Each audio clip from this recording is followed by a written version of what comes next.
جو world bank کی report ہے سیلاب سے جڑی، اس میں یہ کہا گیا ہے کہ 90 لاکھ تک پاکستانی غربت کا شکار ہو جائیں گے، اس کا خدشہ ظاہر کیا انہوں نے، اور یہ تمام سیلاب کی تباہ کاریوں کی وجہ سے ہے۔ اور جو غربت کی پرسنٹیج ہے اس میں 2.5 سے لے کے 4% پوائنٹس تک اضافہ ہوگا۔ یہ بہت بڑا ڈراسٹک چینج ہو سکتا ہے پاکستان کے لیے۔ یہ جو فنڈز آ رہے ہیں پاکستان میں، جو لون دیے جا رہے ہیں انٹرنیشنل، جو انفراسٹرکچر، جو ری اسٹرکچرنگ کی بات ہو رہی ہے، یہ تمام تر چیزیں آگے کیسے بڑھیں گی اور پاکستان کی اکانومی کو اس وقت کیا حقیقی معنوں میں اسحاق ڈار صاحب کو سنبھالا دے پائیں گے یا دے پانے کی اس وقت پوزیشن میں وہ ہیں؟ ان ساری چیزوں پہ بات ہوگی۔ نعیم صدیقی صاحب نے ہمیں جوائن کیا ہے، ماہر اقتصادیات ہیں۔ احسن مہنتی صاحب ڈائریکٹر عارف حبیب گروپ ہے، انہوں نے ہمیں جوائن کیا۔ آپ سے تھوڑی دیر کے بعد فہیم سردار صاحب ماہر معاشیات ہے، وہ بھی ہمیں جوائن کر لیں گے۔ بہت شکریہ سر آپ تمام حضرات کا۔ پہلے ذرا احسن مہنتی صاحب، کیونکہ اسٹاک مارکیٹ کی صورتحال بھی جانتے ہیں۔ احسن صاحب السلام علیکم۔ وعلیکم السلام۔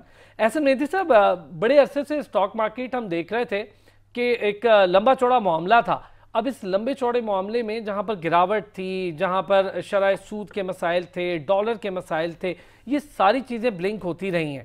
یہ اچانک سے معاملات کچھ بہتری کی طرف جا رہے ہیں؟ کیونکہ میں ذرا دیکھ رہا ہوں کہ اسٹاک مارکیٹ کی صورتحال کچھ قدرے بہتر ہو رہی ہے۔ دیکھیں، بالکل روپی کی جو قدر بڑھنا ہے یہ انڈیکیشن ہے کہ جو معاملات ہیں وہ کافی پازیٹیو۔ ظاہر ہے ہر ایک روپیہ جو بڑھتا ہے اس سے ہمارا جو ٹوٹل ڈیٹ ہے، جو ہمیں ایکسٹرنل ڈیٹ پے کرنا ہے، وہ روپی ٹرم کے اندر بھی کم ہوتا ہے، اور ظاہر ہے اس کے اندر ہم دیکھتے ہیں کہ ڈالر ٹرم کے اندر بھی کم ہوتا ہے۔ تو آئی تھنک کہ وہ زیادہ کم ہوتا ہے ڈالر ٹرم میں جب روپی کی قدر جو ہے بڑھتی ہے۔ تو اس حساب سے دیکھا جائے تو ہم ہر دن جو ہے وہ ہمارے ڈیٹ کے جو مسئلے ہیں اس سے نکل رہے ہیں، اور ڈائریکشن جو ہے اب بڑا پازیٹیو سائڈ پر دیکھا جا رہا ہے۔ مارکیٹس کے اندر آپ دیکھیں تو 1000 سے 1500 پوائنٹ کے بیچ میں جو ہے وہ تیزی دیکھی گئی ہے، اور آئی تھنک کہ اس کی وجہ روپی کی ریکوری ایک میجر ریزن ہے۔ نئے فائنانس منسٹر ہوپ فلی جو ہیں کچھ پالیسیز لا رہے تھے، کچھ ٹیرف ریشنلائزیشن ایکسپورٹ انڈسٹریز کے لیے، وہ بھی ایک کچھ مثبت خبر ہے، اور پھر اس کے بعد آگے وہ کافی مطمئن نظر آتے ہیں کہ 200 روپے کی جو مد ہے اگینسٹ ڈالر، اس کو بھی جو ہے روپی اس سے تجاوز کرے گا، یعنی کہ روپی اسٹرانگ ہونا سرٹنلی ہمارے ایکسٹرنل ڈیٹ کی پوزیشن کو امپروو کرتا ہے۔ بیچ میں یہ جو خبر آئی موڈیز کی، اس نے کچھ مارکیٹ کو جو ہے پریشر دیا ہے، جو ہماری ریٹنگ کے اندر جو ہے لانگ ٹرم ریٹنگ میں سوورن ریٹنگ کے اندر کمی آئی ہے۔ بٹ آئی تھنک کہ یہ اس کو چیلنج کیا ہے فائنانس منسٹری نے کہ فنڈامنٹلز ایک ہفتے سے بہت مثبت ہو گئے ہیں۔ تو آئی تھنک کہ ایک ہفتے کی تو ڈیسیجن نہیں ہوتے، موڈیز کی نارملی منتھس پر جاتے ہیں۔ تو یہ پرانے معاملات کو دیکھتے ہوئے، فلڈ کے معاملات کو دیکھتے ہوئے کچھ انسرٹنٹی آئی تھی۔ اب تو جو مثبت خبر ہے وہ یہ ہے کہ ADB سے بھی $2.5 بلین آ رہا ہے، اور پھر ساتھ میں ہم نے دیکھا ورلڈ بینک سے بھی جو ہے کچھ 800 ملین، اور اقوام متحدہ بھی اس میں آگے بڑھ رہی ہے اس معاملے میں۔ ایک چھوٹا سا بریک لینا ہوگا، بریک سے واپس آتے ہیں تو اس پر ذرا مزید بات بھی کرتے ہیں۔ ایک چھوٹا سا بریک لیتے ہیں۔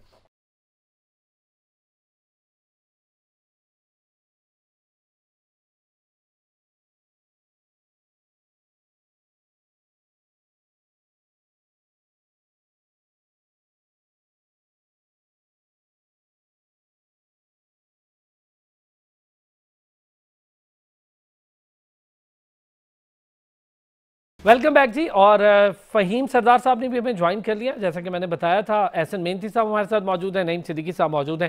فہیم صاحب، اس سے پہلے کہ آج ذرا نعیم صدیقی صاحب سے بینک والے معاملے پر بڑی لمبی ڈیٹیل پہ آج میں نے بات کرنی ہے، تو آپ سے اس حوالے سے بات کرنا چاہوں گا کہ اس وقت اسحاق ڈار صاحب، تھوڑی دیر پہلے کچھ اچھے پوائنٹس کا ذکر کیا احسن مہنتی صاحب نے۔ اسحاق ڈار آئے ہیں، مفتاح اسماعیل صاحب گئے ہیں، ڈالر نیچے آنا شروع ہو گیا۔ مجھے تھوڑا سا یہ سمجھ نہیں آتی، ایک آدمی کے آنے سے ڈالر کا نیچے جانے کا کوئی تعلق ہے تو پھر اس آدمی کو بٹھا ہی لیتے، پہلے سے ہی بٹھا لیتے۔ انہوں نے خود بھی کہا کہ فری فلوٹ پالیسی کے تحت یہ ہمارا ہی کام تھا، ہم نے پہلے ڈالر کو چھوڑا تھا، لیکن اس طرح نہیں جس طرح سے پچھلی گورنمنٹ نے۔ اب یہ ڈالر کا نیچے آنا، یہ کوئی میکینزم ہے، کوئی فارمولا ہے، کیا ہے سر، کیسے آ رہا ہے؟ جی ارسلان، بہت شکریہ آج کے لیے۔ اس میں یہ ہے کہ دیکھیں میکینزم فارمولا ہمیشہ ہوتا ہے، لیکن جو فری فلوٹ سے بات شروع کرتے ہیں کہ دنیا کی کوئی کرنسی نہیں ہے جس کو آپ فری میں آپ فلوٹ کر سکتے ہیں، آپ کو مینیج کرنی پڑتی ہے، ہر سینٹرل بینک کا ایک کام ہے۔ کووڈ کے بعد اور کووڈ کے دوران سارے سینٹرل بینکس نے اپنی بہت ہیوی پرنٹنگ کی ہے اور انٹرسٹ ریٹس کم کی ہیں، تو اس سے ایک انفلیشن تو بڑھنی تھی۔ ہوا یہ ہے کہ ایک طرف وہ ایزنگ ہوئی تھی، اچانک امریکہ نے، خیر امریکہ کافی عرصے سے کہہ رہا تھا کہ ہم اپنا انٹرسٹ ریٹ بڑھانے لگے ہیں، ٹھیک ہے جی. انٹرسٹ ریٹ جیسے ہی آہستہ آہستہ بڑھنے شروع ہوئے تو ڈالرز اس طرف جانے شروع ہو گئے. اب ابو دھابی دبئی میں ڈالرز کم پڑنے لگ گئے. جو پہلے کھل جاتی تھیں ایل سیز آرام سے ابو دھابی سے کسی اور ملک میں، وہ مشکل سے کھل رہی ہیں، زیادہ پریمیمز پہ کھل رہی ہیں. سو اب آ جاتے ہیں پاکستان پہ. دیکھیں پاکستان میں یہ میں بہت فورمز پہ کہہ چکا ہوں کہ ہمارے جو روپیہ ڈالر کی جو تجارت ہو رہی تھی اس کے اندر کم از کم میرے حساب سے 10 سے 15% اسپیکولیشن ہے. اچھا بالکل، وہ تو صاف نظر آتی ہے کہ مطلب اگر اس چیز کو ٹائٹن اپ کر لیں، آپ اس کو سبٹریکٹ کریں تو آپ 190 پہ ویسے ہی آپ آ جاتے ہیں، 185 پہ ویسے ہی آ جاتے ہیں. اور یہ تو میں آپ کو اس لیے کہہ رہا ہوں کیونکہ وہ تو صاف نظر آتی ہے ایک چیز، لیکن وہ مجھے شاید یہ فائدہ یہ ہے کہ میں مارکیٹ میں رہ چکا ہوں تو مجھے تھوڑا سا اندازہ ہے. لیکن ہیونگ سیڈ دیٹ، دیکھیں اسحاق صاحب کا یہ پہلے بھی ہوا تھا جب یہ آئے تھے پاور میں، روپیہ کنٹرول میں نہیں آ رہا تھا، پھر انہوں نے سختی کی تھی تو پھر وہ کنٹرول میں آیا تھا. دنیا کی کوئی کرنسی، میں ریپیٹ کر رہا ہوں، کوئی کرنسی نہیں ہے جس کو فری فلوٹ چھوڑ دیا جائے، ہو ہی نہیں سکتا. اس سے نقصان ہوتا ہے. نہیں، ظاہری بات ہے. آپ دیکھیں اس کا تعلق آپ کے انٹرسٹ ریٹ سے ہوتا ہے اور آپ کے متبادل ملک کے انٹرسٹ ریٹ کی پیرٹی پہ ہوتا ہے. وہ میں اس میں زیادہ تفصیل میں نہیں جاؤں گا. مختصر بات یہ ہے کہ اگر ایک ملک کی کرنسی بلا وجہ یا کنٹرول کے بغیر یا زیادہ طاقتور ہو جائے یا کمزور ہو جائے، اس دونوں میں نقصان ہے. اور سر یہ اس کو کنٹرول، جیسا آپ نے ابھی بڑا سمپل ایک فارمولا بڑا اچھا بتایا، اگر اس کو ٹائملی کنٹرول کر لیا جاتا جی، اور ہم بالفرض 150 تک چلے جاتے جو اس وقت کے لحاظ سے یہ کہا جاتا اوریجنل کرنسی ریٹ ہو سکتا ہے، تو آپ سمجھتے ہیں 150 تک رہتی تو پاکستان میں جو مہنگائی ہے، جو افراط زر والا معاملہ ہے اور جو ہمارے قرضے ایک دم سے بوسٹ کر جاتے ہیں ڈالر پر، یہ ساری چیزیں ان سب چیزوں کے ساتھ ملا کر تو کنٹرول کی جا سکتی ہے. بالکل.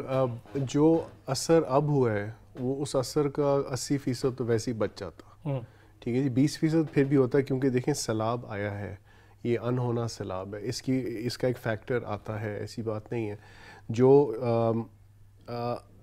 مینیج ایک کرنسی کو مینیج کرنے کا مقصد یہ ہوتا ہے کہ آپ نے اپنے ملک کی کاسٹ کو مینیج کرنا ہوتا ہے. اور اگر آپ خاص طور پہ ایک امپورٹر ہیں، پاکستان 80 ارب امپورٹ کر رہا ہے اور کوئی 32-31 ارب ایکسپورٹ کر رہا ہے، ٹھیک ہے. سو آپ خود ہی دیکھ لیں کہ آپ کے لیے ایک فورن کرنسی زیادہ اہم ہے.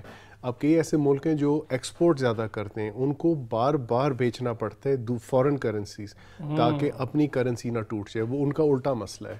لیکن مختصر آپ کے اس سوال کا شاید میں پھر جواب دے دیتا ہوں کہ فرق پڑتا ہے، لیکن اگر آپ کسی بھی منڈی سے بلا وجہ کی جو بھاؤ میں تیزی کہتے ہیں، اگر آپ اس کو ہٹا دیں تو آپ کی پھر رہ جاتی ہے تجارت کی تیزی، ٹھیک ہے. تجارت سے کے ساتھ جو منسلک تیزی ہوتی ہے قیمت میں، اس کو مینیج کرنا پھر زیادہ آسان ہوتا ہے. ادھر اسپیکولیشن بھی ہے، یہ بھی ہے، سب کچھ ہے. پھر ایک گو میں ایک تو نہیں ہوتا. نعیم صاحب ذرا بینکوں والی بات پہ میں آپ سے، اس سے پہلے کہ آپ اس پہ بات کریں، نہیں پہلے آپ سے آج میں نے یہ جو بینکس والا معاملہ، عائشہ غوث پاشا صاحبہ کی میں بات سن رہا تھا، انہوں نے بڑا واضح کہا کہ اس پہ تحقیقات ہوں گی. 8 بینکس نہیں ہیں، اس سے زیادہ بینکس ہیں. ڈالر کی جب ایل سیز کھلی ہیں، ایل سیز والا سر معاملہ ہے یہ کیا؟ اب اگر ہم تجارتی خسارہ کنٹرول کرنا چاہتے ہیں تو اس کا صرف ایک ہی راستہ ہے کہ تجارت نہ کریں، لین دین نہ کریں. دیکھیں امپورٹس پہ جو ریسٹرکشن لگی ہے وہ آپ کیونکہ ایک ایمرجنسی سچویشن ہے، یہ نارمل سچویشن نہیں ہے.